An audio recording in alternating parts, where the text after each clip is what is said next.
Hey everybody, it's Governor Gavin Newsom, and I'm just very grateful to lend my voice and, more importantly, my gratitude to each and every one of you for working so hard to abolish the death penalty here, not only in our state, but all across the nation. You know, I'm very proud to reflect on the work that we did together to end this practice, or at least begin the process of ending this practice once and for all. You know, it was just a few years ago in 2019 that one of my first actions as governor was to put a moratorium on the death penalty in California and to close the state's death chamber at San Quentin. I took this action because, like you, I believe the death penalty is simply unjust, it's unfair, and it's unequally applied based on race, wealth, and mental disability. The practice is also burdensome. You know, it's cost the taxpayer some $5 billion just since 1978. Money could have been better used towards making our courts run more fairly, more efficiently, solving unsolved rapes and murders, investing in strategies to decrease crime, support victims and survivors, and reduce recidivism. You know, there was an analysis that I know you're very familiar with of the U.S. murder rate and data going back from 1987 to 2015 that also found there was no evidence, none, that the death penalty deters murder or protects police. You know, at the time we issued that moratorium in California, you may recall the National Academy of Sciences estimated that 1 in every 25 people on death row was wrongly convicted. We all know this. Putting an innocent person to death is a mistake we simply cannot undo. Death penalty doesn't make us safer. It risks innocent lives. And yeah, it's irreversible. Look, we all recognize that the crimes that land people on death row, the crimes that people inflict, leave deep and immeasurable pain on the victims and their loved ones. I heard this pain directly when I met with the victims' family members before ordering that moratorium. One of the family members I met looked me in the eye and actually thanked me, explaining that the state had no business, none, killing anyone in her sister's name, that it would actually dishonor her memory. I'll never forget that. Look, I continue to stand with each and every one of you, committed to building a justice system where everyone is equal in the eyes of the law, where we do everything in our power to promote safety of all communities. And I just want to extend my, again, gratitude and applaud the Death Penalty Focus for over 3 decades of work in educating and organizing and mobilizing the anti-death penalty movement here in California and inspiring others all across the state, and for that matter, around the rest of the world. Thank you. Thank you for shining a light on this great injustice and working toward a more equal and moral society.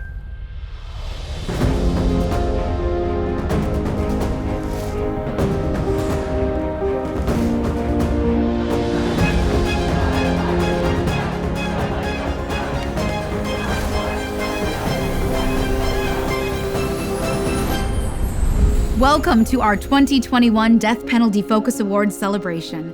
It means so much that you found time to be with us. Tonight, we come together to celebrate some true heroes of the movement to eliminate capital punishment. While it feels odd to be celebrating anything in a difficult year that has brought misery and confusion to so many, it is perhaps okay to make a few small exceptions. A certain November election victory and the twin Georgia miracles come to mind. Here to help us to move back into the light together, we are joined by the magnificent Reverend James Lawson. Long before giving his powerful eulogy at the funeral for Congressman John Lewis, Reverend Lawson had been a true hero to so many in the movement for human rights, becoming one of the foremost practitioners of nonviolent resistance, organizing the Nashville sit-ins, and working with Reverend Martin Luther King Jr. Reverend Lawson is an old friend of Death Penalty Focus, and was honored by DPF with the Norman Felton and Denise Aubuchon Humanitarian Award in 2002. It is my pleasure to introduce Reverend Lawson to give our opening benediction. I am greatly pleased and delighted to be able to deliver this invocation for this gathering on this annual event.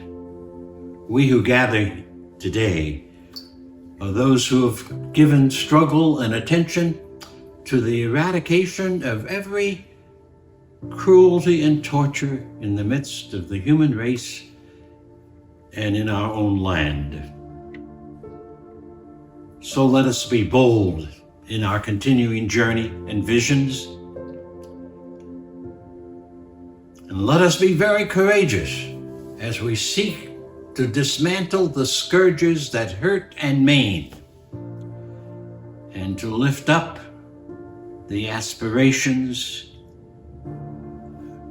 and the policies and practices that allow we, the people of the USA, to truly be a people. We hold these truths to be self-evident. Thank you, Reverend Lawson. Though each of the people we honor tonight has contributed to the abolitionist movement in different ways, the impact that they've had in this fight is undeniable. Whether by using the pulpit to make the case for leading lives dedicated to social justice, doing critical research and analysis on the racial inequities inherent in our carceral system, shining the light on the issues of capital punishment through astonishing works of art, or advocating with tireless eloquence for the victims of racial discrimination in our country's criminal justice system, each of tonight's award winners has had an outsized impact on the abolition movement. In 1987, a small, fearless group of lawyers, educators, religious leaders, and human rights activists came together with a vision for a California without capital punishment. From its humble beginnings, Death Penalty Focus has grown to be the largest statewide abolitionist organization in the country, now totaling over 100,000 supporters worldwide. It is a great honor to introduce the President Emeritus of Death Penalty Focus, Mike Farrell. Good evening. Thank you all for joining us tonight. The events of this past year are staggering, in many ways life-changing. They include the long overdue national recognition of the systemic racism in our criminal justice system. This alone makes the work of Death Penalty Focus even more central to our nation's journey toward true equality and justice for all. Despite the challenges we've all faced, Death Penalty Focus has persevered. The reach and breadth of our educational programs, our webinar series, our advocacy, and legislative activism have kept DPF at the forefront of the nationwide movement to abolish the death penalty. We're hopeful because change is coming. President Biden has promised to put an end to the federal death penalty, and Congress has already drawn up legislation to make good on that promise. And a recent Gallup poll showed that more Americans oppose the death penalty now than at any time in the last 50 years. And Los Angeles County has recently sworn in George Gascon, an avowed opponent of the death penalty, as its new district attorney. This is historic. So as you can see, there are reasons to be hopeful. The gains that we've made in recent years are due in large part to the dedicated heroes of the abolition movement that we honor here tonight. We're on the right side of history, folks. We can and we will end the barbarity of state killing with your help, forever. Hi everybody, it's Amy Brenneman here, saying hello to all my friends and family at Death Penalty Focus. I am so proud to be part of this organization which works tirelessly towards peace and justice. Thank you. Hello, I'm Robert Greenwald from Brave New Films, and I'd like to congratulate Mike Farrell and Death Penalty Focus on 29 years of literally saving lives, fighting the good fight, taking on the struggle when no one would take it on, and leading the way. Here to introduce our first honoree is someone for whom many of you need no introduction. She is the distinguished United States Representative for California's 37th Congressional District and the former Speaker of the California State Assembly, the Honorable Karen Bass. Representative Bass has had a truly extraordinary career. In 2008, she was elected Speaker of the California House and became the first African-American woman in U.S. history to serve as a Speaker of a state legislative body. Elected to the U.S. Congress in 2011, Representative Bass has emerged as a powerful leader of the progressive wing of the Democratic Party. And in 2018, she was elected head of the Congressional Blacc Caucus. Death Penalty Focus welcomes the Honorable Karen Bass. Thank you for that introduction, Toni.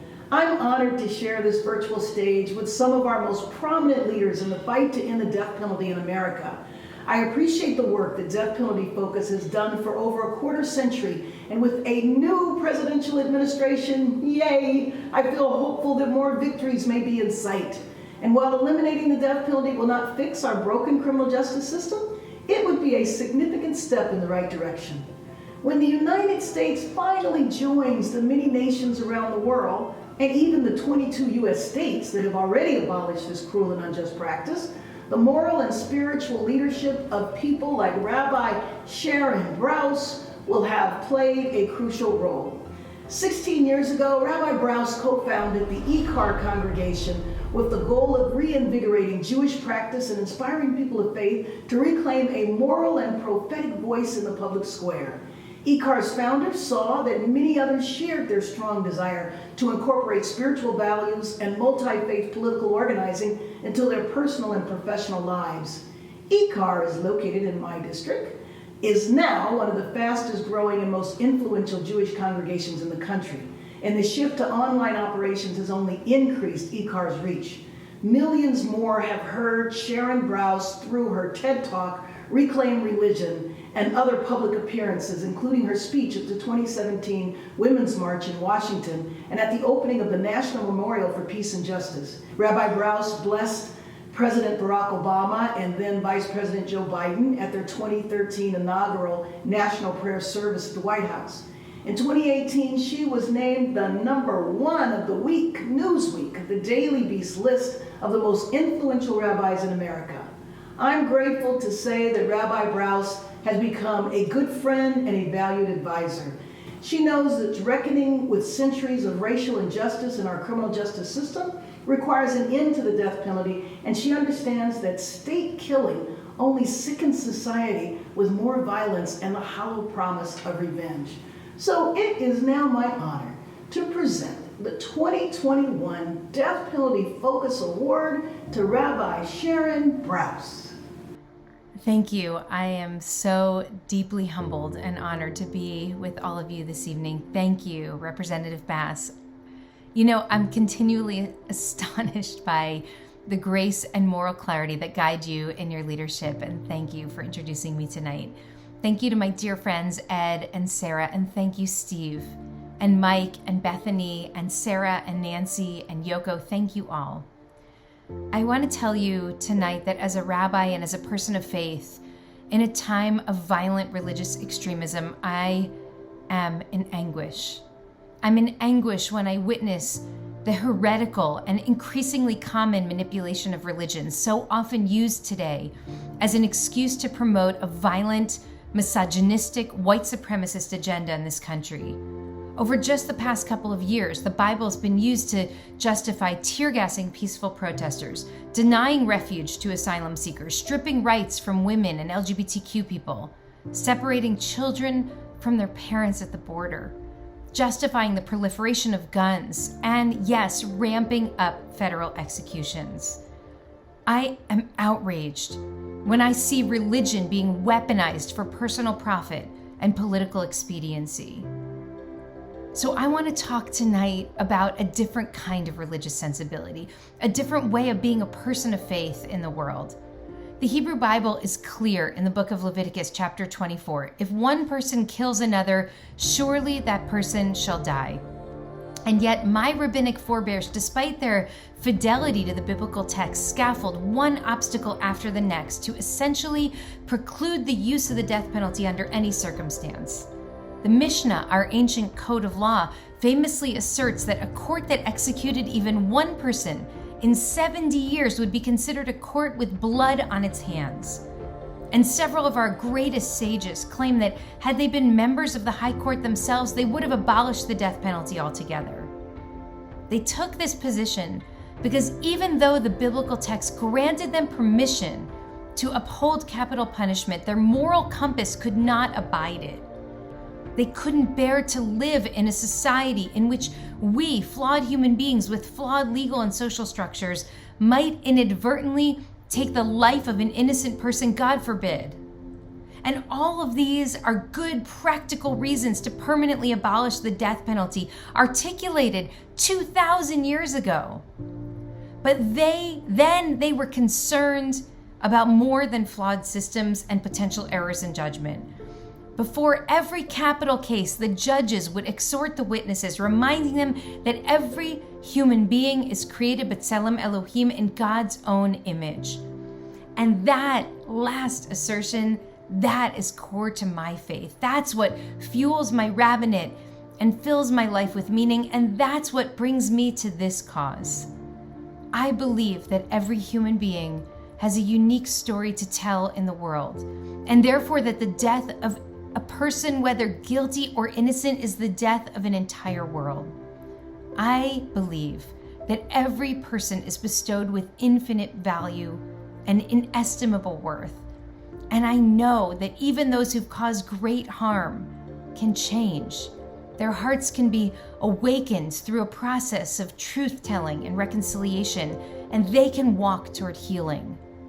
I also believe, as our teacher and my friend, our speaker tonight, Bryan Stevenson, says, each of us is more than the worst thing we've ever done. There's an image that I've been holding at the forefront of my consciousness since the murders of Breonna Taylor and George Floyd last summer. In my tradition, we say that a procession of angels surrounds every person, wherever he goes, blowing trumpets and proclaiming, "Make way for the image of the Holy One." I ask you for a moment just to imagine that. I think about this not only as an abstract theological claim, but as a real human challenge. What would it mean to build a society in which we believe that every person is an image of the divine? How would we shape our public policy? What would it mean about our law enforcement, our criminal justice system, where judgment is too often rendered based on whether a person is Black or white, rich or poor, rather than guilty or innocent? It's so clear that such a belief would necessitate the immediate and full abolition of the death penalty, a system so anachronistic, so heinously corrupt and morally anemic that its persistence in our time boggles the mind. Know this: we are on the right side of history. Our nation is emerging from a deep, dark night. And when we finally meet the new dawn that awaits, we will build a world in which we see and we treat every person as an image of the Holy One, in which our justice system is truly just, in which we hold every single human being with dignity, with tenderness, and with love, in which faith is an expression not of hatred or a justification for supremacy and exclusion, but is an expression of love and commitment. So please stay hopeful, stay committed. That world is not far from us now. I thank you all for working tirelessly to manifest it. Thank you. We are so pleased to have with us a man who is not only a Grammy-nominated artist, but an ardent activist in his own right. One of his main ambitions is to use his surging popularity to effect social change while continuing to infuse his music with mindful positivity. His massive hit, Wake Me Up with Avicii, topped the charts in over 100 countries. Please welcome Aloe Blacc. Thank you, Toni. It's such an honor to be with all of you tonight, alongside this incredible group of honorees. Death Penalty Focus and tonight's honorees have been instrumental in the fight for the death penalty abolition for so long. And it warms my heart to see a collection of people unafraid to fight for a more perfect world. The song that I'm going to share with you tonight is called My Way. It's relevant to this movement because it's a song about self-determination, believing in a better tomorrow. I know you can relate as each of you wake up in the morning with a vision of a better life. Thank you for including me in this very special evening, for fighting the good fight and supporting the vital work of Death Penalty Focus.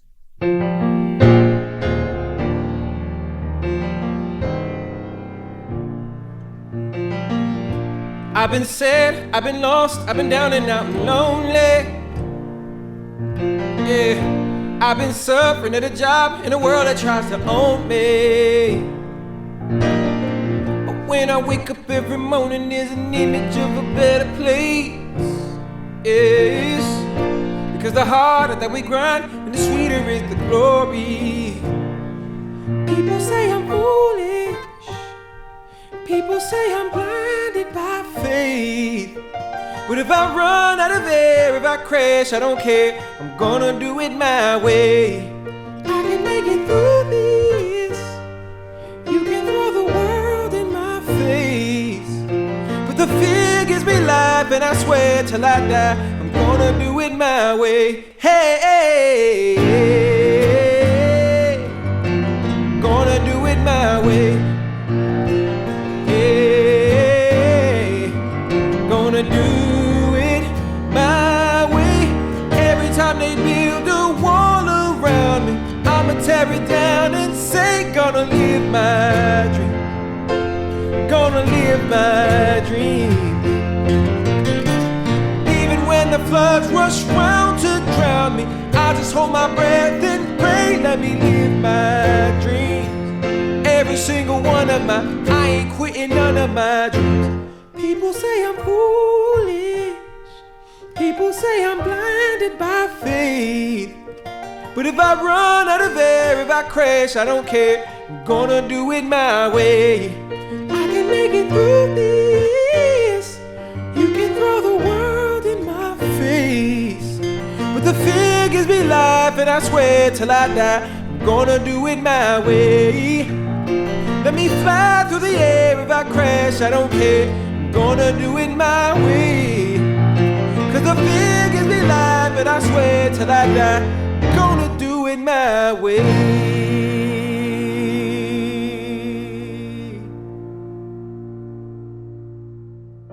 Thank you all for having the courage to lead the abolition fight. DPF has been working to bend that arc of justice for the last 30 years. You are all true heroes. Thank you. Thank you all for having the courage to lead the abolition fight. DPF has been working to bend that arc of justice for 30 years. You all are true heroes. DPF, God bless you. God love you. Keep up the good work. It's amazing how much you are effective in creating this force against death. Congratulations to all of tonight's honorees and to Death Penalty Focus. You're all doing incredibly important work to create a more just and humane world. So thanks, DPF. Keep up the great work, because your efforts are paying off here in California and beyond. Hello, everyone, and thank you for inviting me to share this evening with you. I am pleased to add my congratulations to tonight's honorees, Bryan Stevenson, Rabbi Sharon Brous, Michael Radelet, and the filmmakers who made Clemency. Thank you all very much for your efforts to rid our country and the world of capital punishment. I don't have to tell anybody here tonight that what our goal as human beings is about is to create a world of peace, a world of justice. And you know what? You can't do that when you have a government which kills people in a very premeditated way through capital punishment. So when we talk about ending violence, you cannot have the government being a model to the world of committing terrible violence and killing people. So the good news is, as all of you know, is that all over the world, in virtually every major industrialized country, capital punishment has been eliminated. And you know that in our country, in state after state, we are making progress in ending capital punishment. I think the momentum is with us.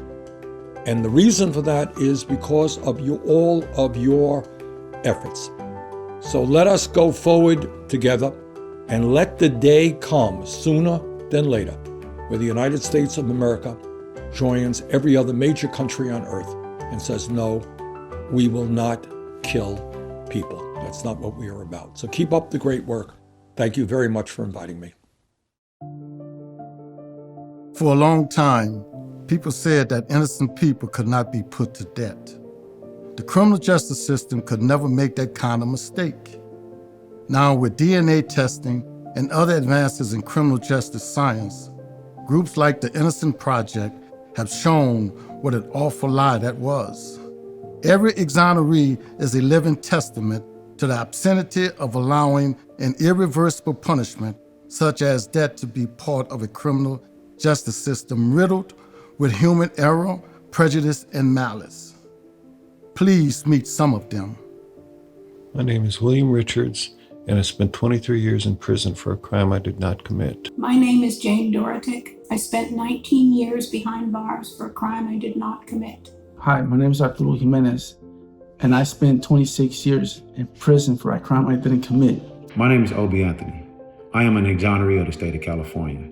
I spent 17 years in prison for a crime I didn't commit. My name is Suzy Mellon. I did 17 years in prison for a crime I didn't commit, and I had life without the possibility of parole. My name is Bruce Lisker. I served 26 years in prison for a crime I didn't commit. My name is Michael Turpak. I spent 25 years in prison on wrongful conviction.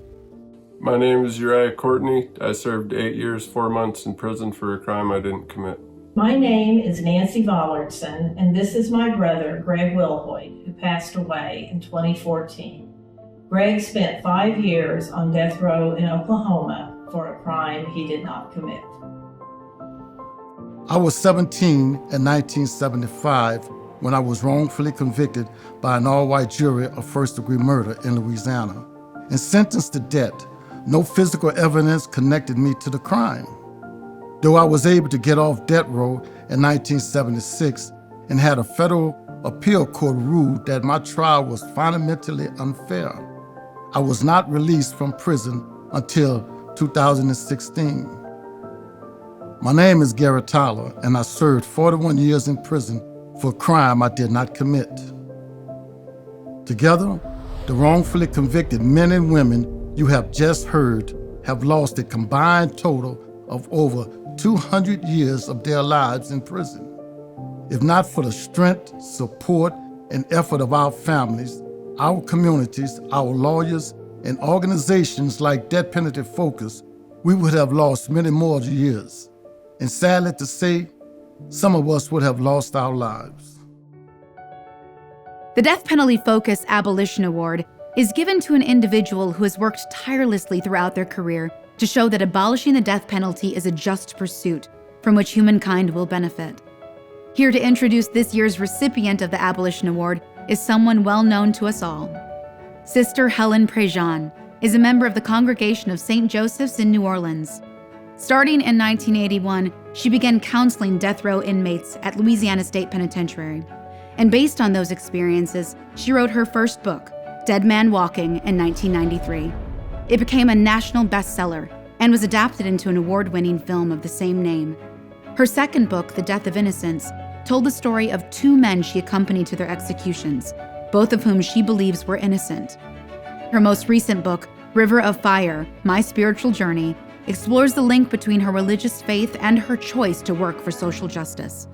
Sister Helen has been a close friend of Death Penalty Focus for over 20 years, and herself received the Mario Cuomo Acts of Courage Award in 2005. It is my honor to introduce Sister Helen Prejean. Hi, I'm so happy to do this introduction to Mike Radelet for this award. We go back a long way. He personally helped me a lot when I wrote Dead Man Walking and The Death of Innocence. I know that when you write a book, you got to be sure of every fact you put in. And so I asked Mike if he would do the proof for me of all the footnotes, which he did. He did it for Dead Man Walking and he did it for Death of Innocence. But he was right there with the inmates in Florida. He accompanied 40 people, personally was with them right before they were executed and accompanying them on that last journey. And he was also with the victims' families on the other side. Mike's such a whole person.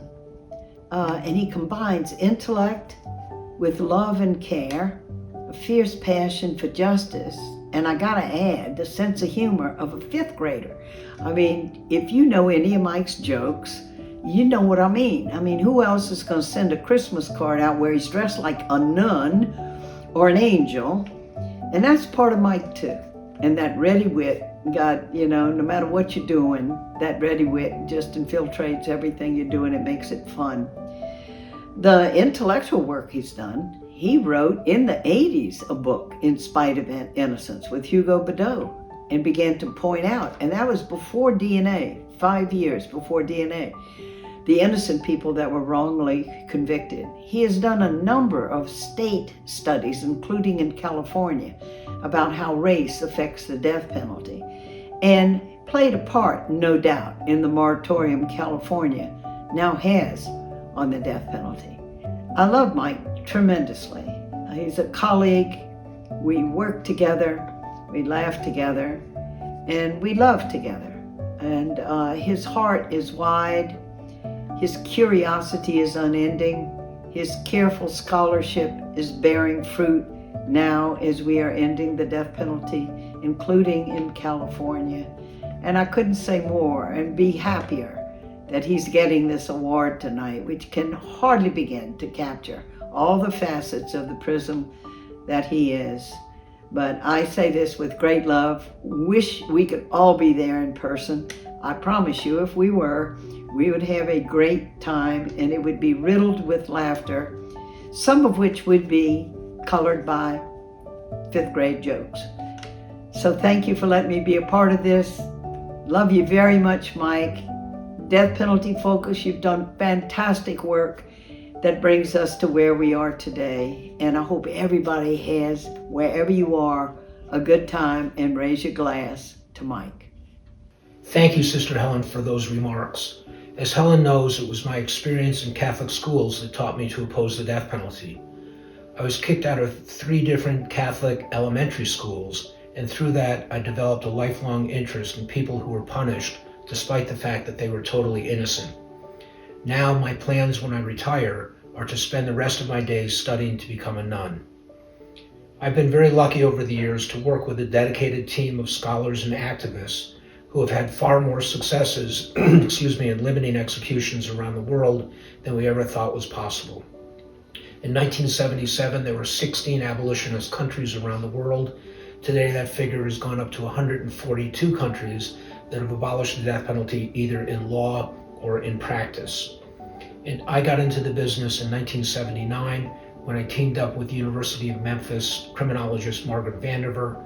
We met on a picket line at the University of Florida, where Governor Bob Graham was speaking at a dinner right after he had presided over the first post-Furman non-consensual execution. Later, Margaret and I teamed up with Tallahassee paralegal Terry Farley to build the largest statewide data set on death sentences in the United States, and we are donating that data set to the National Death Penalty Archives at the University of Albany later on this spring. Along the way, I met the top death penalty scholar of the 20th century in the United States, Hugo Adam Bedeau, and beginning in the mid-1980s, we published a book and several papers on erroneous convictions. Our list of post-Furman executions is still updated by DPIC, and it forms the basis for an extremely important death penalty group, Witness to Innocence. And most importantly, in the early 1980s, I met Northeastern University criminologist Glenn Pierce, and over the years, we published 12 or 15 different studies on racial bias in the administration of the death penalty. Glenn and I also did a statewide study here in California of race and death sentencing in 2006, and now at the request of the California Public Defenders Association, we are beginning to update that project. I've worked with Death Penalty Focus since that organization was founded in 1988, and I was on a march from Sacramento to San Quentin in 1989 that was interrupted by the Loma Prieta earthquake. I still have the t-shirt, and I'm going to donate it to Death Penalty Focus in hopes that they'll be able to auction it off as a fundraiser. $5 is $5. For the first time since 1972, we are in a position to believe that many of us will see total abolition of the death penalty in our lifetimes. We're now in the 15th round of a long fight, and the final punch knocking out the executioner is about to come. Thank you for this award. It really means a lot to my team and to me to be reminded that those long nights can indeed make a difference. DPF's Justice in the Arts Award is presented to those special people who help enlarge society's understanding of human behavior, deepen its appreciation for human dignity, strengthen its dedication to human rights, and inspire our passion for justice through various modes of written, spoken, and visual communication. This year's recipients are first and foremost brilliantly talented artists. They came together to make a beautiful film that is at once a searing indictment of the death penalty system in America and a profound study of one woman's personal journey to reconcile her own role in that process. The film Clemency tells the story of a prison warden whose entire life is shaken by her involvement in executions. When it's time for the procedure, you will be walked to the chamber, where 5 officers will restrain you to the gurney. A medical professional will prepare you for your injection. Officer will insert the metazolin. That will render you unconscious.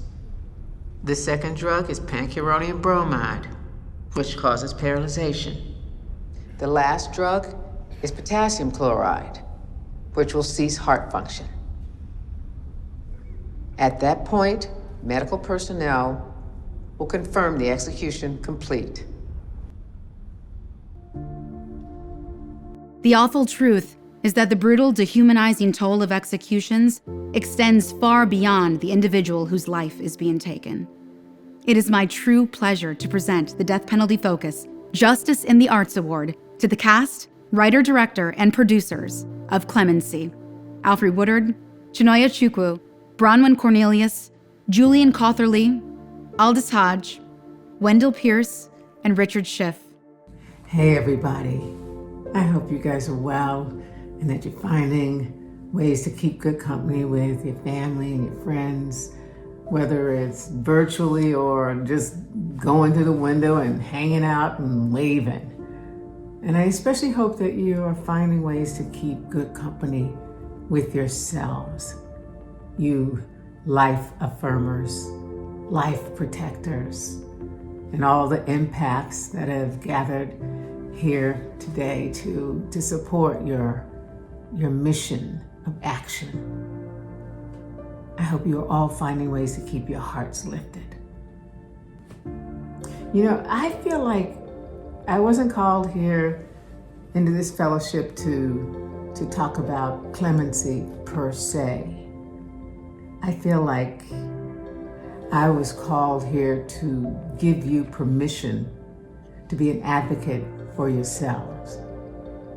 I know y'all are those kind of folks that are inclined to make sure that your sister's mask is secured before you affix your own.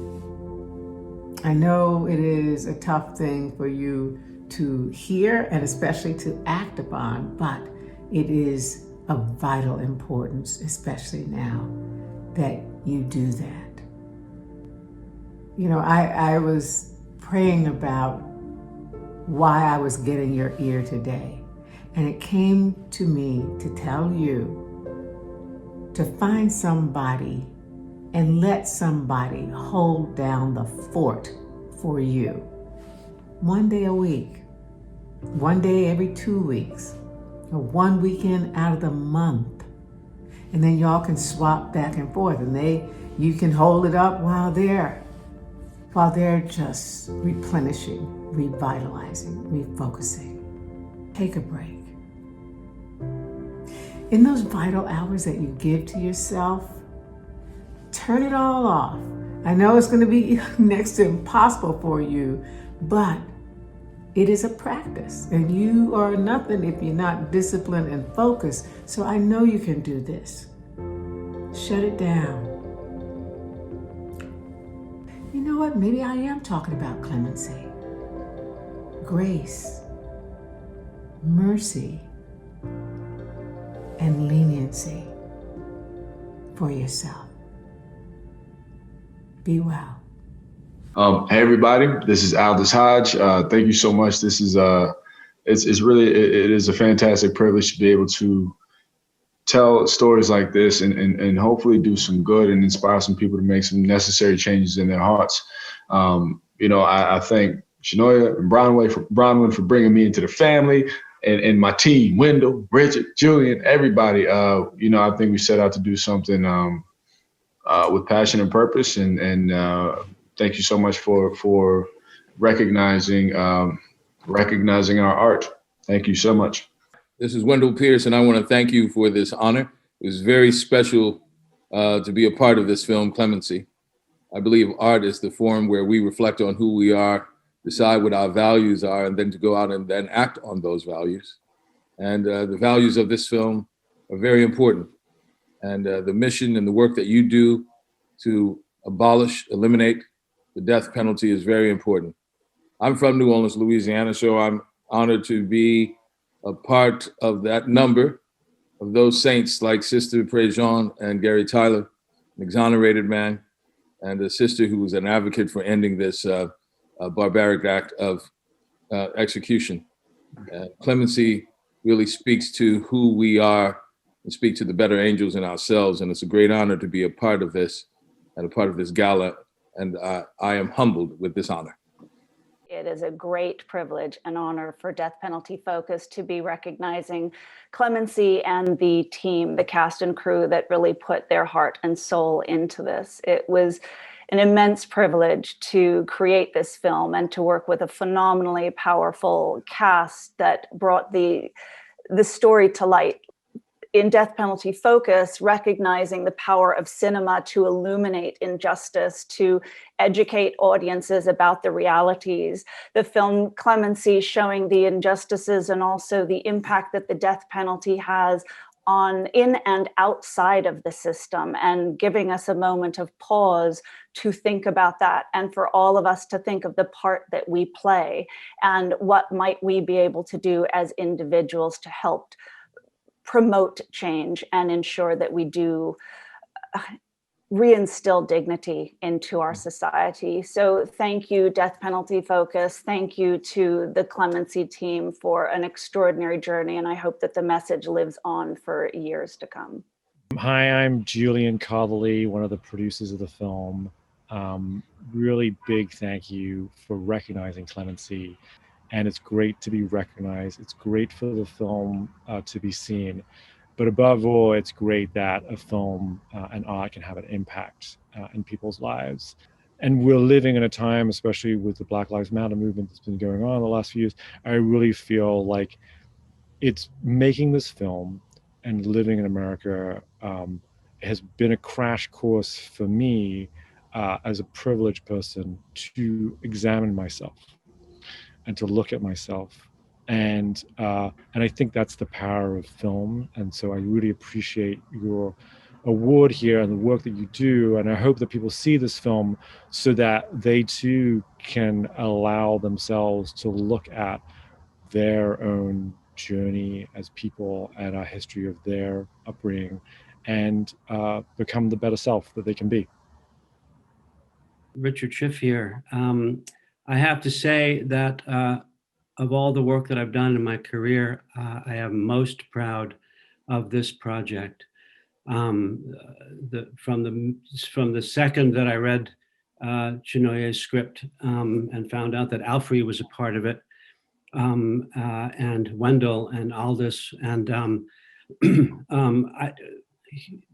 when we were in Sundance and we were doing press for this show, it's the first time I got to meet some of the other members of the cast that were in it. You know, Michael O'Neill was in it, and first time I ever met Wendell. And one of the fascinating aspects of that experience was how moved and impassioned we all were, because we got to be a part of this film, and we became tight like brothers and sisters just from the experience of talking about this film. That's how much impact it had on us and how much impact we hope it has on the world. You guys do incredible work in leading us to help abolish execution. And I thank you for that. We all thank you for that. And Chinoye and Alfred, congratulations. We all love you. So thank you. Rich, it's your brother Brad. I love you. You know that. I have no choice. And I am so relieved that you're feeling better. Stay strong. We need you. I do. Congratulations, Richard. On behalf of Death Penalty Focus, I'm delighted and honored to join this celebration of your lifelong commitment to social justice and your courageous stand against the death penalty. You are a great source of inspiration to so many for so long, and you embody Robert Kennedy's quote, "One heart with courage is a majority." Thank you, my friend. Congratulations again, and God bless. My father, congratulate you on your work. You've been a stalwart. We stood together fighting for life for people on death row. We must break the cycle of killing. We stood together with Wendell Allen, stood together with Tucker and Williams. And yet we keep standing. We must eliminate the madness of this. So for your principal position on life, courage, hope, and integrity, we thank you, and we'll stay in this fight until we make a humane statement as America. Choose hope over despair, life over death, and let's realize the joy of living, not the pain of killing. Good evening, everyone. I want to congratulate the honorees, Rabbi Brous, Professor Radelet, and the cast and crew of Clemency. I'm especially humbled to be in this program with Bryan Stevenson, whose life work is inspiration. To Mike Farrell and everyone with Death Penalty Focus, your persistence and dedication paved the way towards justice in America. On my first day as District Attorney of Los Angeles County, I ended the use of the death penalty. My office no longer seeks or defends death sentences or seeks execution dates. As a former police officer and as a prosecutor, I know the death penalty does not make us safer. I know it's racist, morally untenable, irreversible, and expensive. I am pleased to be among the growing number of prosecutors embarking on this new path. Together, we stand firmly with you in opposition of the death penalty. The Rose Elizabeth Byrd Commitment to Justice Award is meant to recognize those individuals who strive to uphold the ideals that Chief Justice Byrd demonstrated throughout her career, working tirelessly on behalf of those without the means to defend themselves, and showing unwavering dedication to the fair and equal treatment of all citizens, regardless of their race or position in society. Here to introduce this year's recipient is the President Emeritus of Death Penalty Focus, Mike Farrell. 23 years ago, Death Penalty Focus co-sponsored with the Center on Wrongful Convictions in Chicago an event that introduced to the public 37 men who had been sentenced to death and freed because they were innocent, exonerated. It was a thunderclap. It really created a lot of noise and began to raise questions in people's minds about our system. One of those exonerees is a man named Walter McMillan. He was there accompanied by his attorney, Bryan Stevenson. Their story was told in the book, Bryan's book, Just Mercy, and the motion picture just out last year. Both fabulous stories, important stories. Bryan was not well known at the time, but since that time he has become embraced by the entire country and the criminal justice defense community as one of the stars of this system. He was part, in fact, with seeing to it that the Supreme Court outlawed the death penalty for those under 18 years of age when a crime is committed, and also life without parole. But Bryan's not only interested in the law, he's a healer. He really wants our society to come together. He's trying to find ways to communicate that need for reconciliation. He formed in Montgomery, Alabama, where he lives and works, the National Memorial for Peace and Justice and the Legacy Museum that honors victims of lynching, an extraordinary place. Bryan's work is for human healing, for coming together, for finding ways that we as people can be brothers and sisters rather than enemies and or afraid of each other. Because I don't want to just list Bryan's accomplishments, I'd like to tell you some of what he thinks. Let me read this statement that he made in an interview. I'm persuaded that hopelessness is the enemy of justice. That if we allow ourselves to become hopeless, we become part of the problem. I think you're either hopeful or you're the problem. There's no neutral place. We've been dealing with injustice in so many places for so long, and if you try to dissect why this is still here, it's because people haven't had enough hope and confidence to believe that we can do something better. I think hope is our superpower. Hope is the thing that gets you to stand up when people say sit down. It's the thing that gets you to speak when others say be quiet. Bryan is a man who stands up and speaks. Some of us work to bring a little light to the world. Bryan is the light.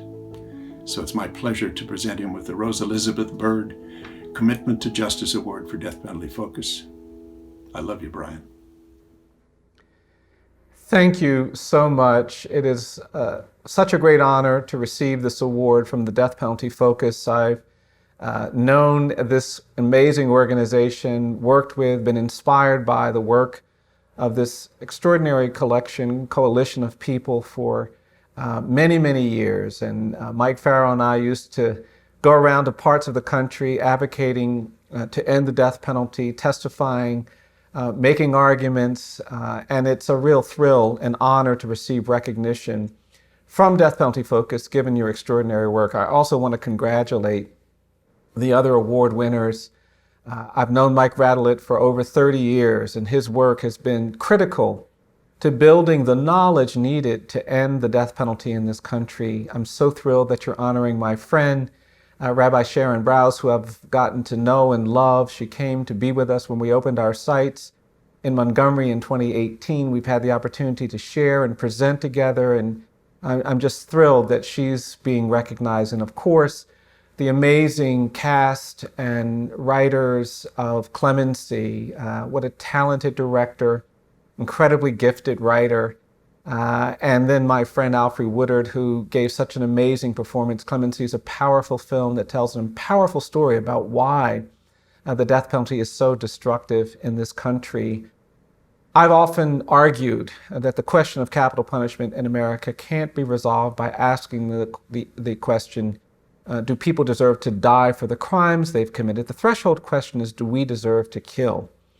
And it's become clearer and clearer that we live in a nation so compromised by unfairness, so compromised by the legacy of slavery and bigotry, that no one should be confused about the fact that we don't deserve to kill. It's not just the fact that we have a criminal justice system that treats you better if you're rich and guilty than if you're poor and innocent. It's not just the fact that we've elected prosecutors across this country that use the death penalty as a political tool for power and have undermined fairness and integrity.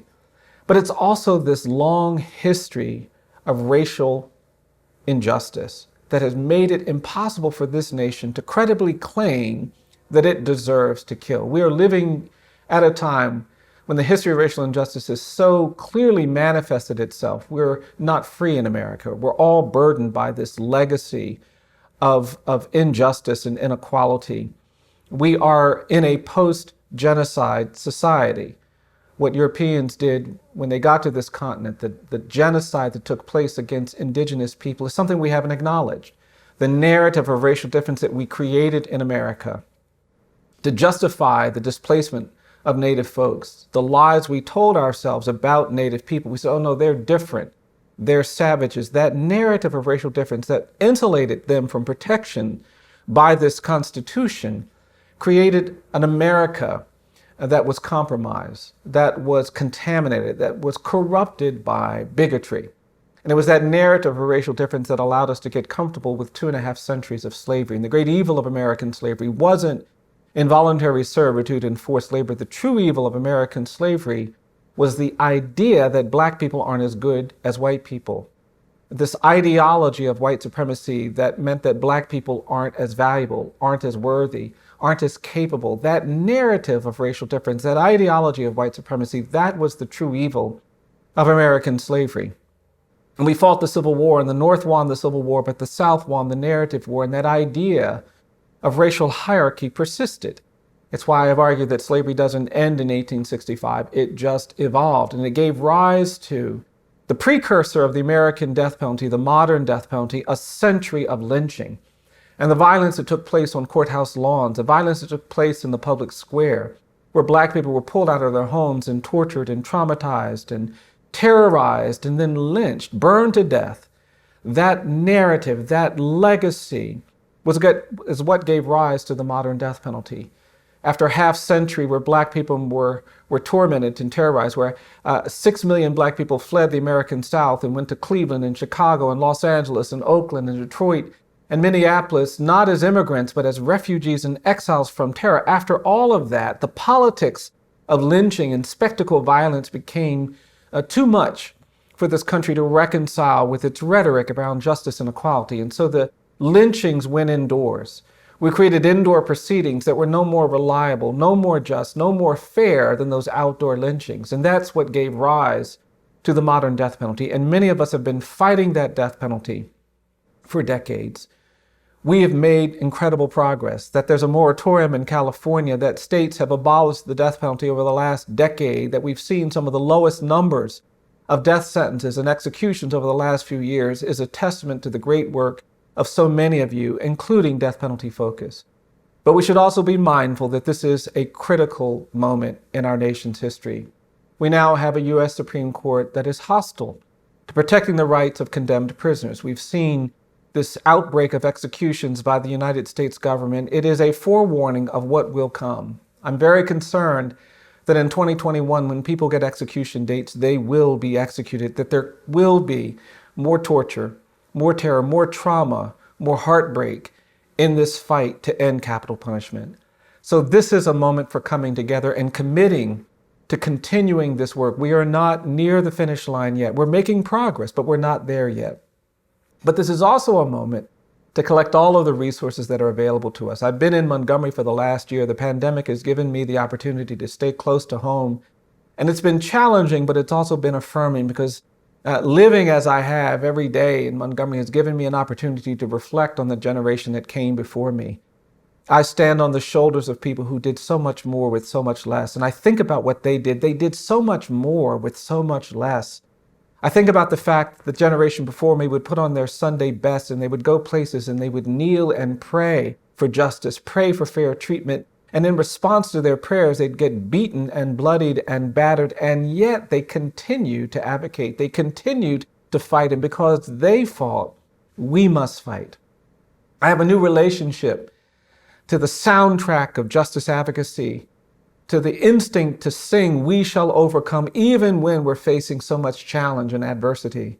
Being in Montgomery has caused me to reflect on my own story. My great-grandparents were enslaved in Virginia during enslavement, and yet my great-grandfather learned to read because he had this hope that justice would one day come. It wasn't rational to a lot of people, but it was live and it was powerful, and it motivated him to read. And when emancipation came, the formerly enslaved people would come to his house, and my grandmother told me they'd listen to him read the newspaper every night, and it was so empowering to them and her to have that. And because of that hope of justice, she learned to read, and she gave that desire to my mother. And she gave it to me, and we were poor, but my mom went into debt to buy the World Book Encyclopedia because she wanted us to see a world that went beyond the racially segregated community where I was born. And it is that instinct for hope, that capacity to believe things we haven't seen, that persuades me that the work we do is not work that will be forgotten. The work we do will lead this country to a place and time when no one is executed, when no one is strapped into a gurney, when no one is put in a gas chamber, when no one is put in an electric chair. And that day will come. I'm persuaded of it. But it won't come if we don't keep fighting. It is challenging to do what many of us do. But I am persuaded that justice requires it. I sometimes go to the river near where my office is. It's where thousands of enslaved people were trafficked during the mid-19th century. And I'll sometimes sit and look at that river, and I'll think about my great-grandparents who were enslaved. I'll think about the agony. I'll think about all of those challenges. And sometimes when I'm sitting there, it will almost sound as if I can hear the enslaved being moved, and it's a painful sound. We are doing work around lynching sites, and we're collecting soil at these sites, and we're putting up markers. And sometimes when you go to these sites, if you sit quietly, it almost sounds like you can hear the trauma and terror of the mobs gathering around these condemned people. I remember growing up in segregation and the pain and anguish that my parents would express when they had to deal with the humiliation of Jim Crow, those signs that said white and colored, they weren't directions, they were assaults. They created real injuries, and I remember the agony of that. I go into jails and prisons, I go to death row, and sometimes I hear the anguish of the condemned and the incarcerated. But when I am really thinking about what must be done, when I'm sitting by that river sometimes, those sounds of agony and pain of the trafficked and the enslaved, those sounds of pain and horror of the lynched, the sounds of humiliation and degradation of the segregated, the sounds of desperation in jails and prisons, they begin to evolve. And before I know it, those sounds are not cries and anguish, they are chants of keep fighting. They are exhortations to the rest of us to stand even when people say, sit down, to speak even when people say, be quiet. And that's my message to all of you. We have to keep fighting. And if we fight, we shall overcome. Justice will prevail. There will be a time in this country where no one will face the death penalty. And because of the work that you are doing, that time is closer than many think. Thank you for recognizing my contribution to this work. Thank you for doing what you do, and just keep fighting. We are honored and thankful for your presence with us tonight.